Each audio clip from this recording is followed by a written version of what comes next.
Hello and welcome back to another episode of this week's watches, and today we have 12 awesome watches to bring to you guys today. Now, I want to apologise in advance. There's a lot of building work going on in the office block at the moment, so I apologise if there's multiple cuts in this video.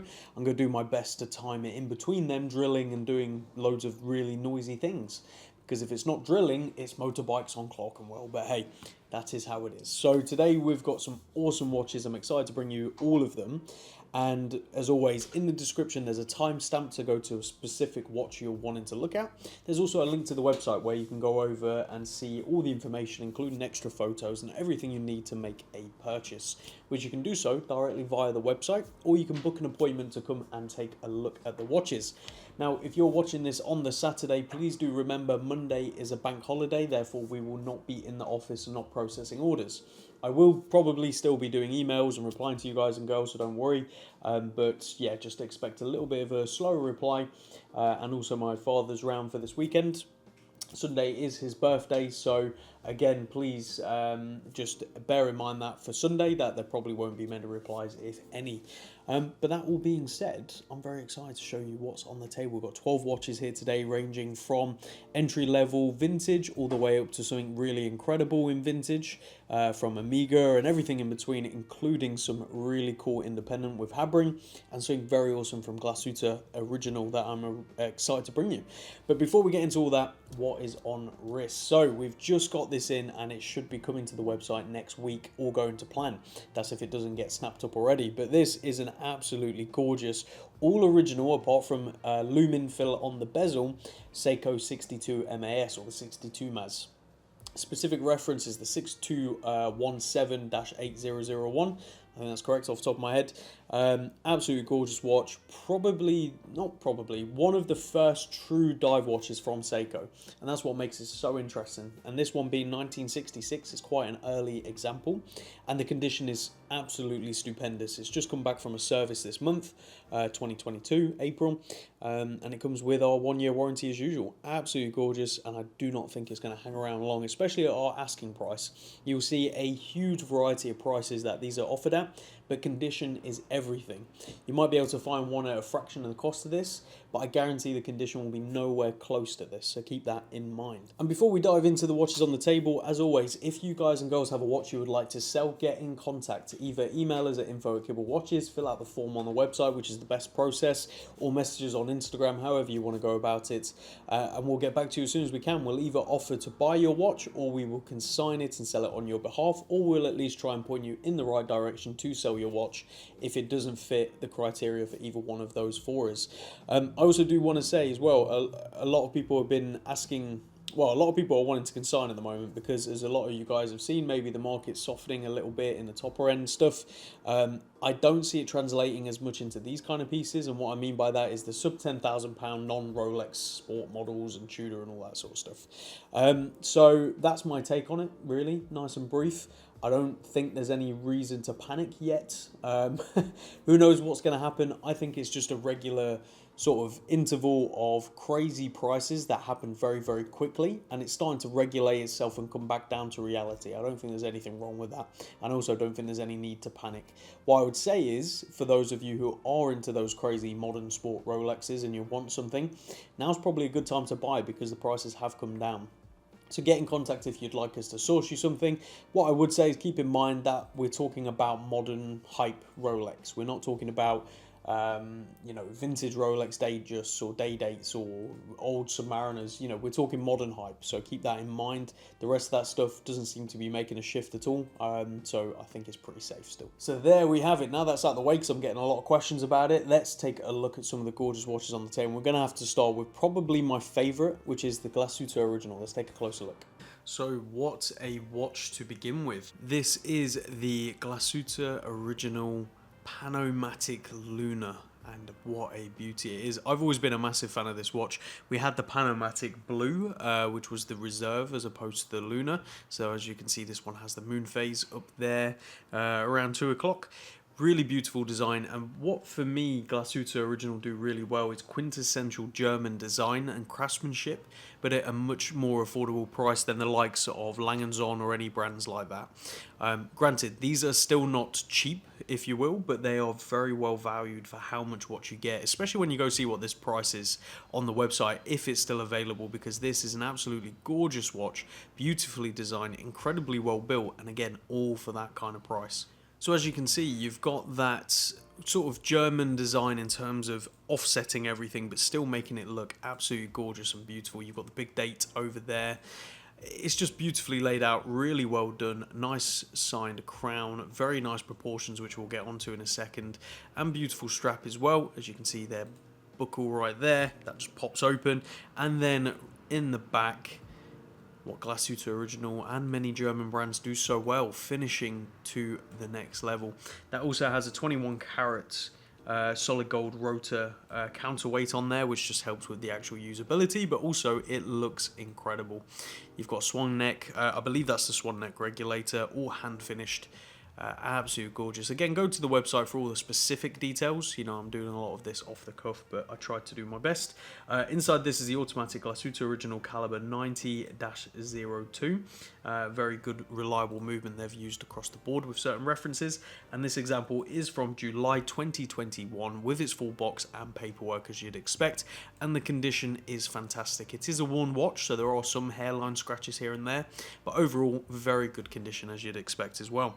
So let's show this on wrist and taut dimensions. And here we go on my just shy of 7-inch wrist. You can see that works beautifully at 40mm by 47mm lug to lug, only 12.5mm thick. Now it does appear thicker than that, but it wears really well, and obviously only being 12.5, it's not super thick for the complication. And 20mm lugs are endless options if you're not a fan of this combination with the black. I think it looks really classic, however a brown really would tone it down and bring it to more of a t-shirt and jeans kind of watch. Perfect for the weather we've got coming up, so go check this one out on the website. From there, let's go to its left on my side, right on your side. It's Habring, and this is one of the super early Felix with their in-house movement. Let's take a closer look. Next up is a watch I am very excited to bring you. A lot of you guys and girls know I'm a big fan of what Habring are doing. I think they make beautiful watches, and again the design ethos there and also the craftsmanship of the movements behind the brand is incredible. As a lot of you know, the gentleman behind Habring used to work for Breitling, and he helped in sort of invent the retropant split seconds chrono that they did. And interestingly, we had both that and the Habring version, so the Breitling and the Habring version in at the same time, and that's when we found this information out, which was really cool. That was quite a few years ago now. So I've been selling Habrings for multiple years pre-owned, and it's been incredible to watch the growth of the brand, but also the growth of the appreciation of the brand on the secondary market. Yes, the prices have certainly gone up in value over the years, but they're still great value when you look at what else you can get for that money. So this is the Habring Squared Felix. Now, the Felix is probably their most simple and beautifully designed dress watch. It's very much in the likes of the FP Journe Chronometre, however, a fraction of the cost, even with the craftsmanship that goes into it. Now, what makes this specific one so special is, you can see that movement right there, beautifully finished. That is the manually wound Habring caliber A11B, which was one of their first in-house movements they ever did. And this is number 4 of that movement. So this is the 4th one they ever made and constructed and put together, which makes it super interesting, but also incredibly rare. Now, has it added, a huge amount of value on the opposite end? No, I think the price of this is exactly what we'd ask if it was not number 4. However, it's just a nice addition to have on the watch, really. So something really cool. Now, this one is from December 2014, and it does come with its box and papers. But let's show it on wrist and give you the dimensions, because that is where this watch really shines. And here we go. Look at that. It's absolutely beautiful on wrist. It works so well. This is 38.5mm by 46mm lug to lug, only 8mm thick and 20mm lug, so endless options on the strap. But this really works. As I say, FP Journe Chronometre on a budget, but still punching way above its weight. So go check it out on the website. From there, let's go to a watch that really has surprised me, and I think it's going to surprise a lot of you guys and girls as well. That's the Breitling Pistachio is its nickname. Let's take a closer look. So Breitling has really surprised me with this watch. I remember when it was released and I saw the photos and I thought it looked really nice, but to be honest, I wasn't blown away. I wasn't sort of desperate to see one in person. I weren't too fussed. Now, Breitling has been one of those brands that I have always liked and really appreciated their vintage watches. However, with their modern, I've always found them a bit lacking in certain ways. You know, it always feels like the design isn't quite there, the build quality is fantastic and the craftsmanship is brilliant, but again, the design just doesn't quite hit the mark for me personally. So when this watch finally came in and was in hand, I was blown away. So this is part of the Premier line, one of the new lines that Breitling have brought back. And this one is nicknamed the Pistachio with the B09 caliber inside. One of their first manual chronograph in-house is without the date. As a lot of you guys will notice straight away, symmetry of the dial and cleanliness is right there. And we flip it over, and that is one good looking manually wound movement. It looks incredibly complex, which is obviously what Breitling do very well. They sort of reduce the complexity down, unless you're obviously talking about the Navitimer, which they keep nice and complex really, but that's part of the design. But absolutely gorgeous, really nice strap and clasp as well. Everything about this has been done so well, and Breitling, for me, this is them starting to come back to their own. This is them starting to say, look guys and girls, we're still producing incredible watches and we're going to tick the boxes for a lot of people, and this model is going to do exactly that, especially as they bring it out in more colorways and more design options. And I think as long as they advance on this design and keep going with this design and maybe bring out the Premier in a simple three-hander but beautifully executed, they're onto a winner. And that becomes even more so when we talk about dimensions, which we will get onto in a second. But this is from October 2021. It does come with its full box and paperwork, which is an interesting box. Go check out the photos. And it still has remainders of its stickers. It's pretty much brand new. It has been worn, but very lightly. I can't actually see any signs of wear. You can still see a lot of stickers still present. So you're getting yourself virtually a new watch for a fraction of the cost of retail, which again is where Breitling's pre-owned become fantastic. So let's show it on wrist and torque dimensions. Here we go on my wrist. Now, a lot of you are going to be very surprised, as I was, because Breitlings are usually huge and they usually don't wear very well. Whereas this is perfect. This is 40mm by 46mm lug to lug. 13mm thick and 20mm lugs. This has to be the best fitting Breitling I've ever tried on, including vintage. And that's saying something because I'm a big vintage advocate. However, this has really blown me away. I'm excited to see what they do with the line, and I'm excited to see what other colorways they hopefully bring out in the future. But for now, get yourself the Pistachio Green on our website today. From there, let's go over to, again, another watch that surprised me, and that is a Speedmaster. They nicknamed it the 1957. Let's take a closer look at this beauty. So when I think Speedmaster, it's usually the Speedmaster Professional, usually Hesselite. Occasionally I'll consider a Sapphire, but for me, Hesselite Speedy Pro, that is the one. And if it's not that, I absolutely adore, and a lot of you guys know this, the Apollo 8 Dark Side of the Moon. I did a video on that on the channel. I think that's actually done quite well as far as the videos, the random ones we do here and there. But I think that is probably one of the best alternatives, and it wears so well. But this watch has really surprised me. We got this in, I knew it was coming in, but when I got it in hand, the design blew me away. Obviously, this is based on the original 1957 with the broad arrow hands, and it works beautifully. They've kept this sort of absolutely crisp, sharp white with the highlights of blue as we catch that in the light. You know, blued hands, blued indices, it works beautifully. It pops. Everything about it is beautifully done. And 1957 stated there in red, that is a beautiful little bit of contrast. Again, kept in the curved lug case, nice steel bezel on the outside, which for a lot of you who know, Speedmaster was the first to bring the tachymeter scale to the outside of the case, outside of the dial, sorry, onto a steel bezel, which later Rolex obviously introduced as well. So kind of interesting that Omega were the first to do that. This does come on its original Omega bracelet, which unfortunately will only fit around a 7-inch wrist, around my size wrist. There's no spare links, however, you can probably still get them from Omega. I won't bore you with the long Omega reference, you can see that on the website. And this one's from February 2012. It does come with its box and paperwork, which is really interesting that it's been all kept over 10 years. And there's not many of this example out for sale in the first place. So to have a complete set is brilliant. But also this got back from a full service and polish and is looking beautiful.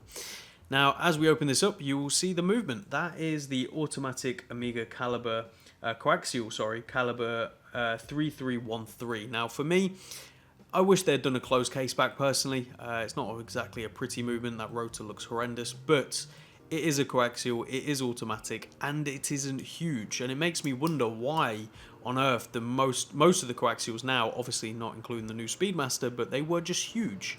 There were the 2 register chrono speedies, and they were always huge and really ugly in my opinion. Whereas this is an automatic coaxial Speedmaster that has kept its proportions wearable. And talking about that, let's show it on wrist. So here we go, fitting beautifully to my wrist. That's super comfortable. 42mm by 48mm lug to lug, perfect. Only 13mm thick. And that is not incredibly thick considering the size. You'll have to excuse all the noises I said earlier. And 20mm lugs. Endless options. Throw this on a brown leather strap and you will be set. From there to a watch some of you guys and girls will recognise, we're going to take a closer look at the Schumacher Racing Blue Omega Speedmaster Reduced.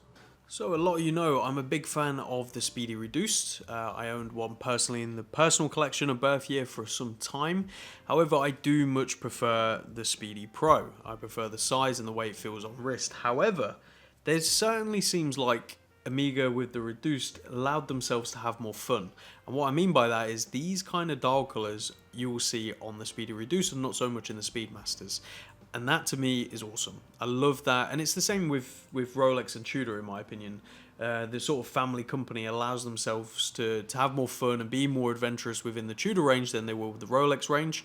And again, I feel the same with the Speedy Reduced range compared to the professional range. So this is the Omega Speedmaster Schumacher. The specific reference is 3810.81.08, and inside this is the automatic caliber 1143, which is a stacked movement. We've talked about this before.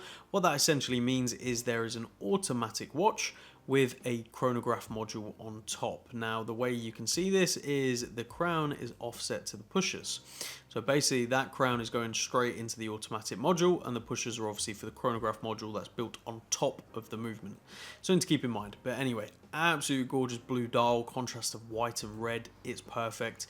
And we've paired it on this blue tropic rubber, which I think looks really good and works with the watch beautifully. So this watch is from September 2000 and it does come with its original card and a not Rolex, and an Omega red service pouch. It doesn't come with its original box or extra booklets unfortunately, but at least you still got that card and it's an always nice thing to have, and you could build the rest of it yourself as well because it's generic boxes for the time period and it's also generic booklets for the time period and model as well. So you can find all that, put it all together, and all of a sudden you've got box and papers, but we keep it nice and sort of authentic here. So let's show this one on wrist and talk dimensions. With summer closely approaching and the sun's starting to actually come out here in the UK, it looks beautiful outside today.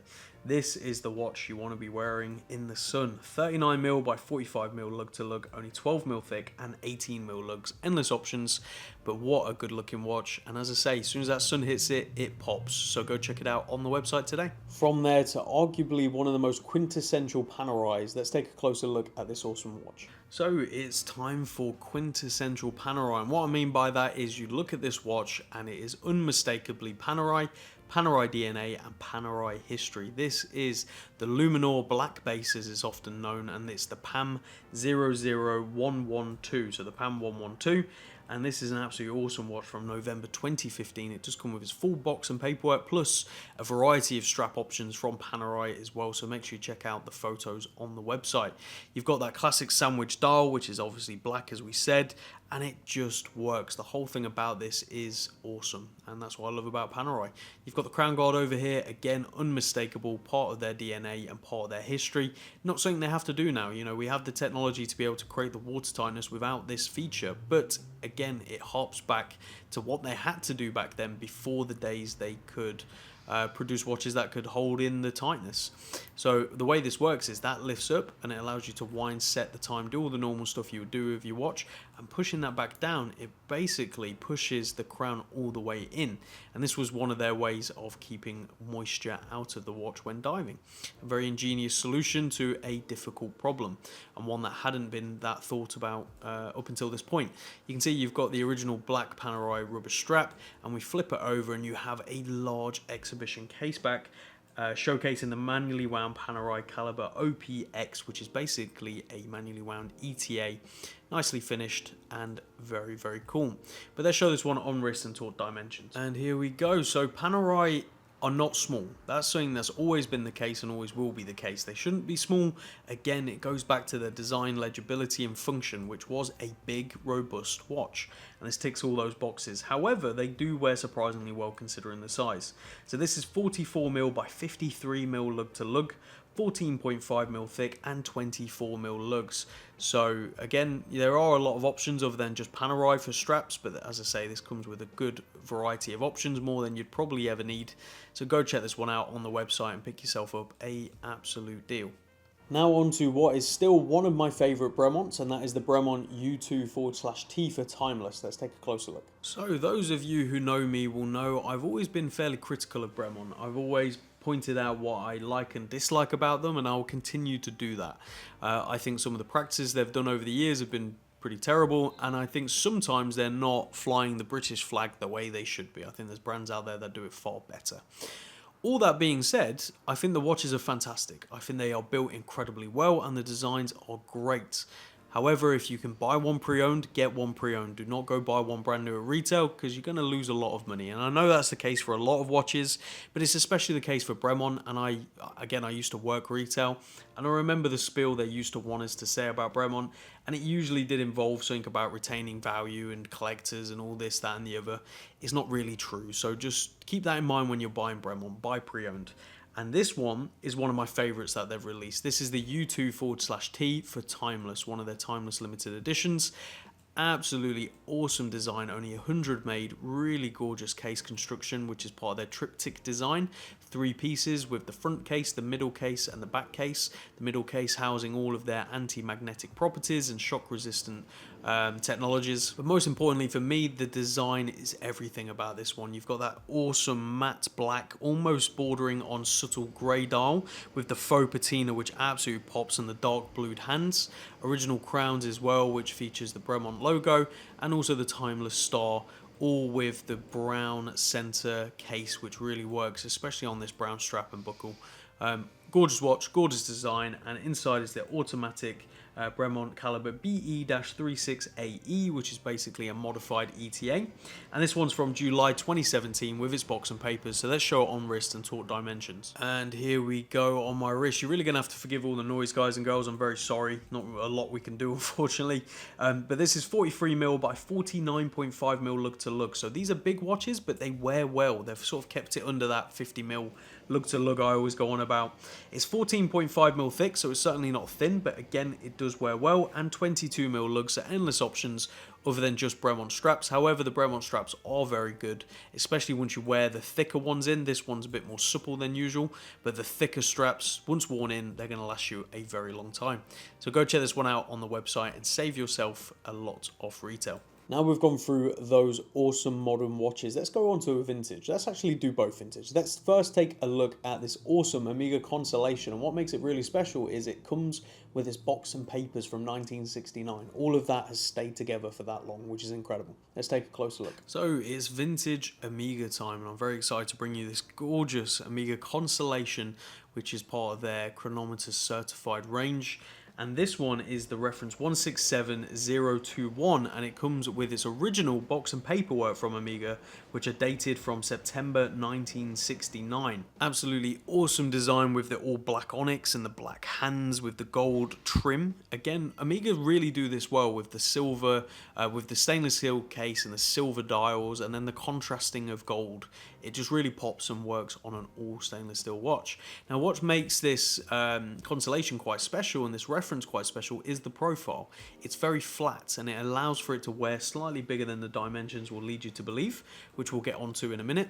And when we flip it over again, you can see the beautiful observatory right there with the Constellation logo. And inside is the automatic Omega caliber 712, which, as I said, is a chronometer certified movement. Something to keep in mind is vintage watches that were chronometer certified often aren't chronometer running today. Keep that in mind. At the end of the day, you wouldn't expect it to sort of run that good anymore. It would have been in 1969, not so much today. But this has come back from a full service and polish with Omega and is looking fantastic. So you've got their 2-year warranty as well on the watch, which helps. And as I say, a gorgeous watch. So let's show it on wrist and talk dimensions. Here we go on my wrist. Again, I really love the profile of this reference. I think the straight lugs really help with wearability.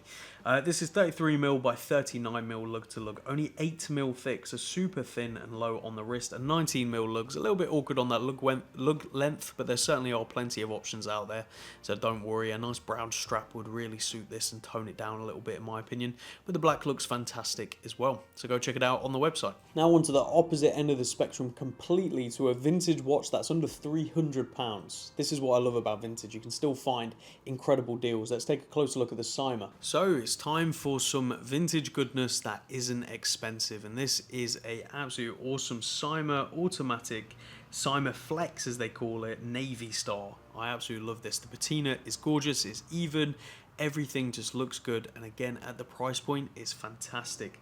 So this is the reference 2-567-6, and you can see that's all stated in between the lugs, as these cases often were. Really gorgeous design, original crown still, which is nice, you don't often see that, and nice nut screw back case, which inside is beating away the manually wound Cyma caliber R459, which is a nice in-house movement that Cyma designed, and it is a workhorse. This watch is from circa 1950s and really does offer everything that you'd expect from a modern Swiss brand, or vintage Swiss brand, sorry, for the time period. So, you know, your basic Rolex Oyster Perpetuals, your Omega Seamasters and Geneves, this is built just as well, apart from it just doesn't have that brand recognition that you expect from the other brands. Therefore, the price is incredible. So rather than complaining about that, I think it's a great opportunity to get yourself a great vintage watch at a fraction of the cost of what you'd be spending if it was titled something else. So let's show it on wrist and talk dimensions. And here we go on my wrist. I love how vintage wears, especially when it's this good. This is 34mm by 41mm lug to lug, only 8.5mm thick, so again super thin on the wrist, and 19mm lugs. Yes, again, a little bit awkward, but totally doable. This is a gorgeous watch gecko brown strap is paired on, so you're already set. So go check this one out on the website and pick up a bargain. From there, let's go over to Unimatic. You guys and girls know we like Unimatic. We've sold many over the years. We also like Messina Lab, and we've sold many collaborations that they have done. And this is another Unimatic Messina Lab, I believe the second collaboration they did. So let's take a closer look. So it's Unimatic time, and here we have one of the first, or maybe the second, I believe, collaboration with Unimatic and Messina Lab. This is the U1-MLM, and this was limited to 200 pieces. And we have number 99 here, which is really cool, right under that 100 midpoint. And obviously, this being the period it was designed, which was 2020, it still features the Seiko NH35A movement inside, but it's a very good and reliable movement, so you can't really go wrong. And obviously, this being 2020, it's 2 years old, but it's been kept in great condition, as you can see. And it comes with its box and paperwork and spare strap and everything you'd expect. But the reason this one really works so well is that tone of blue, and I think this is beautifully designed. The lume isn't perfectly white, it's almost like a faux subtle patina. It works really well, and I think if you're looking for an all blue watch, this is a great option. And again, this is like a gateway, in my opinion, into Unimatics. Oftentimes the designs can be quite loud or quite dark or quite extreme in terms of the coloration, whereas this is very much more subdued and quite easily worn. So let's show this on wrist and talk dimensions. And here we go on my wrist. Absolutely awesome. This is 41.5mm by 49mm lug to lug, 13.5mm thick, which is made slightly thicker due to the NATO, so keep that in mind, and 22mm lug, so endless options right there. But what a good looking watch, and as I say, a very wearable Unimatic for everyone. I don't think you have to be a huge fan of Unimatic to be able to buy this watch, so go check it out on the website. From there to something we've seen multiple times but we've never sold, and that is a Tourneau-Rayville, actually made by the same people over at MK2. So really great watches, great brand and great build quality. Let's take a closer look. So Tourneau-Rayville, a brand I think a lot of guys and girls will either know or they won't. It's one of those brands. This is a brand that's been brought back to life by the guys over at MK2, and they've done a beautiful job. Tourneau-Rayville was actually a brand with a huge amount of history. They actually were pretty much the importers for Blancpain back in the very early 40s and 30s, when there was a lot of build America, basically. So everything had to be made in the USA, and it was a very difficult thing to get things imported. So all the Swiss brands were struggling at this time. This is when we saw the rise of Bolivar and all these other brands, which again Tourneau-Rayville worked with. But this creation was basically a Blancpain at a fraction of the price and US distributed and US made. So they basically found a loophole and a way around the laws at the time to make it much more accessible. So they designed these awesome watches for the US and with actual practicality and usability in diving, including a moisture detector on the dial, which this still has. So essentially what would happen is moisture would get into the dial and that would change colour, which would indicate that moisture is in the watch, so you want to be careful. But a really great design, very similar again to the blank patterns of the time and also today, especially the 50 fathoms. You'll see the sort of design ethos right there. But this is the TR660ND, and inside is the automatic SINE15, which is a Seiko. And this watch is from November 2021, and it does come with its box and paperwork. And you're going to save yourself a nice chunk on the import taxes as well. So let's show this one on wrist and torque dimensions. Here we go on my wrist. They've done a really good job of sort of emulating a Bakelite bezel whilst not having the sort of fragileness of a Bakelite bezel. This one is 40mm by 48.5mm lug to lug, 14mm thick, which is made thicker by the NATO, keep that in mind, and 20mm lugs are endless options, although this combination actually works really well, especially as someone who's not a fan of NATOs, but it definitely gives a vintage vibe. So go check this one out on the website today. And last but by no means least, we're going to finish off with an Elliott Brown. Let's take a closer look at this. And lastly, we have the Elliott Brown Tyneham. I'm probably pronouncing that wrong. It's actually a seaside place here in the UK, which is a very popular place. But a really cool looking watch. You have the power reserve up there over by 1 o'clock, the date over there at 5 o'clock, and just a very good looking and very functional piece. Now, Elliott Brown has been around for quite a while now, and before recently, I'd never really given them much time, much thought, or much energy. Whereas now I've had a couple in stock, I can see what the fuss is about, and I can see why there is a good core group of collectors who really enjoy them and swear by them. You know, they are built very, very well, there's no question about that. Now, beating away inside here is an automatic Miyota 9130, so part of their 9000 series, a very good and reliable movement, especially with the power reserve up there, quite a handy feature. And this one's from 2015 with its box and papers. You can see it all black coated case, but kept in reasonably good condition. This certainly is worn, it's been enjoyed, it's been loved, which is how it should be, and the strap has seen better days, but again, all original, and it really does pop, that bright pop of orange, especially with the seconds hand and the little small hand over there. It's a nice contrast against the dark case. But let's show this one on wrist and torque dimensions. Here we go on wrist with that fitted thick rubber strap. It really does hug the wrist nicely. This is 41mm by 50.5mm lug to lug, 15mm thick, so certainly no thin watch, but it does wear relatively well, and 22mm lugs. They do have screw fixtures in the lugs as well, but an absolutely gorgeous watch, so go check this one out on the website today. So there you have it, guys and girls. That is this week's drop, a very varied drop of 12 watches. Once again, it seems to be a reoccurring theme that we're getting this many watches every single week, which is just crazy. I remember when it was just 6 watches a week, sometimes 5, and we used to have to try and push to find that 6th. It's really incredible, really, that we've got to this point, and I really do appreciate it. However, what we might start doing is slowing down a little bit. We might actually bring it back a little bit to, 8, 9 watches, see if we can do that. It really comes down to how many we get offered and how many we get in. Obviously, there was a point where we had about 40 to 50 watches not yet on the website. Ideally, to get through that, we have to put obviously more in each week, but I kind of want to slow it down a little bit, so we'll see how that goes. But thank you all very much for watching. I hope you enjoyed the video. I hope you all have a fantastic weekend, and we'll see you all again on Tuesday once we're back in the office, and obviously next Saturday when we do another video. Thank you. Take care.